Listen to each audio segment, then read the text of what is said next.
22 साल का अंकित साल भर से नौकरी की तलाश में यहाँ वहाँ भटक रहा था। आखिरकार उसे शिमला में एक अच्छी कंपनी में नौकरी मिल ही गई। नौकरी करने के लिए वो पटियाला में अपना परिवार छोड़कर शिमला आ गया। शिमला पहुंचकर कंपनी की तरफ से दिए गए फ्लैट में जब अंकित पहली बार अंदर घुसता है तो फ्लैट को देखते ही बोला, वाओ, मोस्ट ब्यूटीफुल फ्लैट।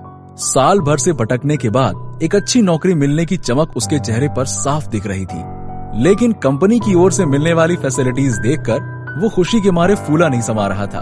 अपने जरूरी सामान से भरा बैग उसने कंधे से उतारकर नीचे फर्श पर रख दिया और लंबी सांस लेकर सामने पड़े सोफे पर बैठ गया। थोड़ी देर बाद अंकित बाथरूम में फ्रेश होने के लिए गया। अंकित की आदत है बाथरूम में आते ही गाना गुनगुनाने लगना, लेकिन आज वो इतना खुश था कि गाना गुनगुनाने के साथ ही झूमने भी लगा। बाथरूम के अंदर पहुंचते ही सामने लगे आईने पर उसकी नजर पड़ी और एक शानदार स्टाइल में वो खुद को देखकर मुस्कुराने लगा। इसके बाद वो नहाने की तैयारी करने लगा। नहाने के बाद जब उसने दोबारा खुद को आईने में देखने के लिए नजरें उठाई तो वो चौंक गया। एकदम से उसका चेहरा उदास हो गया। आंखों में कई तरह के सवाल आ गए, क्योंकि इस बार आईना देखते हुए अंकित ने देखा कि एक साथ कई दरारें आईने पर पड़ी हुई थी। आईने पर पड़ी दरार कुछ इस तरह थी मानो किसी ने आईने के बीचों बीच एक जोरदार पत्थर मारा हो और आईना उसकी वजह से चटक गया हो। लेकिन अंकित ने ऐसी कोई भी आवाज नहीं सुनी कि पत्थर कांच से टकराया हो और कांच चटक गया हो। कुछ देर पहले उसने देखा था कि आईना एकदम सही था, मगर अब आईना बुरी तरह से दरारों से भरा हुआ उसकी आंखों के सामने था। अंकित समझ नहीं पा रहा था कि आखिर आईने में दरारें पड़ी तो पड़ी कैसे। उसने दिमाग लगाया तो उसे समझ में आया कि नहाने के दौरान ही कुछ न कुछ हुआ होगा। वो लगातार सोच रहा था कि आखिर ऐसा क्या हुआ जिसके कारण आईने में दरारें पड़ गईं। लाख सोचने के बाद भी उसकी कुछ भी समझ में नहीं आया। वो उसी उलझन में फंसा रहा और बाथरूम से बाहर निकल आया। फिर रात 11 बजे अंकित अपने बेड पर लेटकर एक हॉरर स्टोरी पढ़ रहा था। अंकित को हॉरर स्टोरी पढ़ना बहुत पसंद था। उसके फ्लैट में गहरी खामोशी छाई हुई थी। वो बहुत ही मजे से हॉरर स्टोरी पढ़ रहा था। स्टोरी पढ़ते पढ़ते काफी रात हो गई। उसे 6 बजे सुबह अपनी ड्यूटी पर भी जाना था, इसलिए उसने स्टोरी बंद करके सोने के इरादे से सामने वाली वॉल क्लॉक की तरफ देखा। अंकित ने जैसे ही वॉल क्लॉक की तरफ देखा, उसी समय दीवार पर लगी घड़ी अचानक से नीचे गिर गई और छन की आवाज के साथ घड़ी का शीशा टूट गया। अंकित घबरा गया और तुरंत उठकर अपने बेड पर बैठ गया। उसने आगे बढ़कर घड़ी उठाई तो देखा वॉल क्लॉक पूरी तरह से खराब हो चुकी थी। जैसे तैसे उसने फर्श पर बिखरे घड़ी के कांच को समेटकर डस्टबिन में डाला और फिर वापस आकर अपने बेड पर लेट गया। जब वो वापस अपने बेड पर आया तो उसने देखा कि सारे कपड़े फर्श पर फैले पड़े हैं। ये देखकर वो बुरी तरह से चौंक गया। उसने तुरंत अनुमान लगा लिया कि जरूर फ्लैट में कोई घुसा हुआ है। अपने फ्लैट में किसी चोर के घुसने का एहसास होते ही वो एकदम से घबरा गया। कौन है यहाँ पे? कौन है? अंकित घबरा तो रहा था, लेकिन चोर का मुकाबला करने के लिए वो हिम्मत के साथ खड़ा हो गया। अंकित के कौन है यहाँ पूछने के बाद उसके जवाब के रूप में कुछ कदमों की आवाज सुनाई देने लगी। कदमों की आवाज सुनते ही अंकित समझ गया कि कोई न कोई आदमी तो उसके फ्लैट से भाग निकलने की कोशिश कर रहा है, क्योंकि फ्लैट में गूंज रहे कदमों की आवाज फ्लैट के बाहर की ओर जाती हुई सुनाई दे रही थी। अंकित उसी तरफ बढ़ा जहां से उसे कदमों की आवाज आ रही थी। वो तेजी से बढ़ते हुए वहां पहुंचा तो उसने देखा कि फ्लैट का दरवाजा खुला हुआ है। फ्लैट का खुला दरवाजा देखकर अंकित हैरान रह गया, क्योंकि रात को वो दरवाजा लॉक करके ही अपने बेड पर गया था, लेकिन अब दरवाजा खुला हुआ था। दरवाजा कैसे खुला, किसने खोला, इन सवालों का जवाब सोचने का समय नहीं था अंकित के पास। उसके दिमाग में कई तरह के सवाल उठ रहे थे, लेकिन उसे समझ नहीं आ रहा था कि करें तो करें क्या। हिम्मत जुटाकर अंकित फ्लैट के बाहर निकला और उसने यहाँ वहां देखा, लेकिन उसे कोई भी नजर नहीं आया। वहां तो एकदम सन्नाटा पसरा हुआ था। ऐसा लग रहा था जैसे यहाँ अभी कोई आया ही नहीं हो। अंकित घबराता हुआ वापस अपने फ्लैट में आ गया, लेकिन फ्लैट का दरवाजा अचानक खुलने के बाद उसके मन में कई तरह के सवाल उठ रहे थे। उसे अभी भी समझ नहीं आ रहा था कि वो करे तो करे क्या। ये सारी चीजें सोचते हुए वो अपने बेडरूम की तरफ बढ़ा और उसने मन ही मन कहा, दरवाजा तो मैंने बंद किया था, लेकिन कहीं ऐसा तो नहीं कि दरवाजा मुझसे ही खुला रह गया हो। माय गॉड, समझ नहीं आ रहा कि हो क्या रहा है। ये सारी बातें मन में सोचते हुए अंकित एक जगह पर बैठ गया। लेकिन अगले ही पल अंकित के मन ने उससे पूछा, फिर वो कदमों की आवाज कैसी थी जो अभी अभी सुनी गई?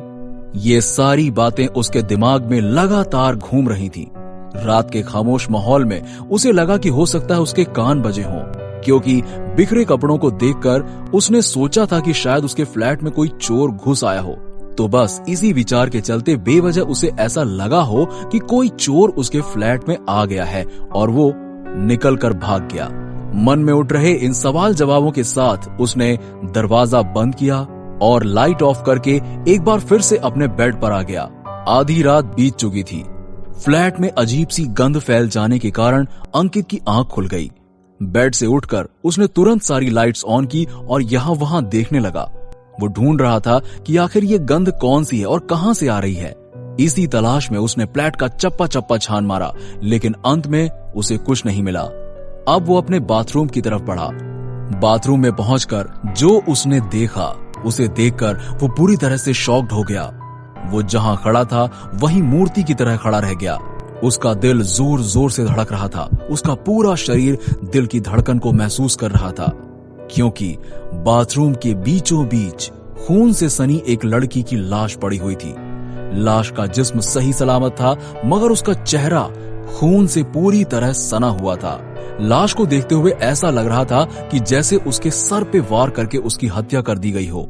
लाश को अपने बाथरूम में देखते ही अंकित इतना ज्यादा डर गया कि उसे बिल्कुल समझ में नहीं आ रहा था कि आखिर ये लाश उसके बाथरूम में आई तो आई कैसे। अंकित का पूरा दिमाग खराब हो गया। उसकी समझ में नहीं आ रहा था कि आज पहले ही दिन ये सब कुछ होना था। कुछ देर बाद अंकित के दिमाग में ख्याल आया कि तुरंत अब पुलिस को बुला लेना चाहिए। पुलिस को बुलाने के लिए तुरंत वो अपने बेडरूम की तरफ गया। वहां उसने अपना मोबाइल उठाया और पुलिस स्टेशन का नंबर मिलाना शुरू किया।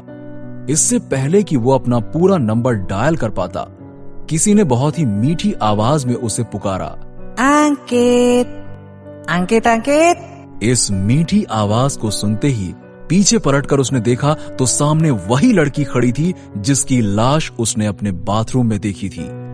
लड़की अपने उसी रूप में थी जैसा कि अंकित ने उसे बाथरूम में देखा था। अंकित उसे देखकर बुरी तरह से डर गया। उसने डरते हुए पूछा, कौन हो तुम? हो कौन तुम? उस लड़की ने बड़े ही प्यार से कहा, मैं एक लाश हूँ और कुछ नहीं। वही लाश जिसे अभी तुमने थोड़ी देर पहले अपने आंखों से बाथरूम में देखा था। क्यों, देखा था ना? लाश को इस तरह से इतने प्यार से बोलते देख अंकित बहुत घबरा गया। अंकित बोला, वो तो मैं भी जानता हूँ, मैंने देखा तुम्हें वहां पे, लेकिन तुम जिंदा कैसे हो गई? ओफो अंकित, तुम्हें लाश बनाने के लिए और किस लिए? चलो अब आ भी जाओ मेरे पास, आओ आओ। अंकित को ये समझने में समय लगा कि उसके सामने खड़ी जिंदा लाश वास्तव में भूत है। अब अंकित संभल कर बोला, मगर तुम मुझे क्यों लाश बनाना चाहती हो? आखिर मेरा क्या कसूर है? तुम्हारा कसूर सिर्फ इतना है कि तुम मेरे फ्लैट में आके रुके हो। मुझे नहीं पसंद कि कोई मेरे फ्लैट में आकर रुके। मैंने तुम्हें कितने सारे इशारे किए, बाथरूम का कांच तोड़ा, तुम्हारे कपड़े गिरा दिए, तुम्हारे बैग से कपड़े निकालकर बाहर फैला दिए, दीवार घड़ी गिरा दी और इस घर का दरवाजा भी खोल दिया। लेकिन तुम तो एक जोंक की तरह यहाँ चिपक गए हो। तुम्हें तो अब मारना ही होगा। अंकित बोला, मगर तुम मुझे इस फ्लैट से निकालना क्यों चाहती हो? क्योंकि 2 आदमियों ने मिलकर मुझे इसी फ्लैट में मार डाला था और तब से तो मैं यहीं रह रही हूँ और मैं तो यहाँ से कहीं भी नहीं जाने वाली। अब जहाँ मैं रह रही हूँ वहाँ तुम कैसे रह सकते हो? इसलिए तुम्हें जाना होगा। लेकिन तुम्हारे साथ ऐसा क्यों हुआ? उन लोगों ने तुम्हारा मर्डर क्यों किया? क्योंकि मुझे उनके काले कारनामे के बारे में पता चल गया था और मैं उनका पर्दाफाश ही करने वाली थी। इसलिए वो दोनों मुझे यहाँ उठा लाए और मेरा कत्ल कर दिया। लेकिन मैं अभी भी उनका यहाँ पर इंतजार कर रही हूँ। जब भी वो दोनों यहाँ आएंगे मैं उन्हें अपने इन्हीं हाथों से मारूंगी, लेकिन उसके लिए इस फ्लैट का खाली रहना बहुत जरूरी है, और अगर तुम यहाँ रहोगे तो वो लोग तो यहाँ नहीं आएंगे, इसलिए तुम्हारा मरना जरूरी है। ठीक है, मैं फ्लैट छोड़कर अभी चला जाता हूँ, ठीक है? बिल्कुल नहीं अंकित, अब तुम मेरा राज जान चुके हो और इसीलिए तुम्हारी यहाँ से लाश ही बाहर जाएगी, तुम जिंदा तो नहीं जा सकते। नहीं, ऐसा कुछ भी नहीं होगा, तुम मुझ पर भरोसा करो। अंकित पीछे हटते हुए बोला, मुझ पर भरोसा करो, मैं तुम्हारा राज ही रखूंगा, मैं तुम्हारे बारे में किसी को कुछ भी नहीं बताऊंगा, मेरा यकीन मानो, प्लीज मुझे जाने दो, प्लीज मुझे जाने दो, मैं किसी को नहीं बताऊंगा, प्लीज। नहीं अंकित, मैं तो तुम्हें यहाँ से जिंदा नहीं जाने दे सकती। चलो अब तुम्हारा मरने का समय आ गया है। प्लीज मुझे जाने दो, प्लीज मुझे जाने दो, मैं किसी को नहीं बताऊंगा। कहते हुए अंकित इस हद तक पीछे हटा कि अब वो पीछे नहीं जा सकता था, यानी उसकी कमर दीवार से टकरा गई। डरावने चेहरे वाली लड़की धीरे धीरे उसकी ओर बढ़ने लगी। अंकित का दिल जोर जोर से धड़कने लगा, उसे अपने आंखों के सामने मौत नाचती हुई नजर आने लगी। अपने बचाव का उसके पास कोई रास्ता ही नहीं रह गया था। वो किसी भी कीमत पर मरना नहीं चाहता था, लेकिन उसके ना चाहने पर भी उसकी मौत उसकी तरफ लगातार बढ़ रही थी। हर पल अंकित बस यही सोच रहा था कि वो खुद को बचाए तो बचाए कैसे, लेकिन उसके सामने मौत के अलावा कोई रास्ता नहीं था। जब वो जिंदा लाश केवल उससे 4 कदम के फासले पर रह गई तो अचानक अंकित जोर से बोला, रुक जाओ, मैं मरने से पहले मुंह में गंगा जल की कुछ बूंदें डालना चाहता हूँ, प्लीज रुक जाओ। ठीक है, कर लो अपनी आखिरी इच्छा पूरी, फिर तो तुम्हें मरना ही है। तभी अंकित गंगा जल लेने के लिए आगे बढ़ा। वो गंगा जल लेकर वापस लड़की के पास चला आया। वापस आकर अंकित ने सारा गंगा जल लड़की पर डाल दिया जो जिंदा लाश थी। गंगा जल उस पर गिरते ही उसमें आग लग गई। वो प्रेत आत्मा चीखती चिल्लाती रही, लेकिन आग उसके पूरे शरीर पर लग चुकी थी। जल्दी वो जिंदा लाश जलकर राख हो गई। उसका शरीर पूरी तरह से भस्म हो गया। उसकी आत्मा रोशनी बनकर खिड़की से निकल गई और आकाश की तरफ चली गई। भस्म हुए शरीर की राख खुद ब खुद वहां से गायब हो गई। ये सब होने के बाद आखिरकार अंकित ने गहरी सांस ली। ऐसी और भी झकास कहानियां देखते रहने के लिए हमारे चैनल झकास हिंदी कहानियां को सब्सक्राइब कर लें।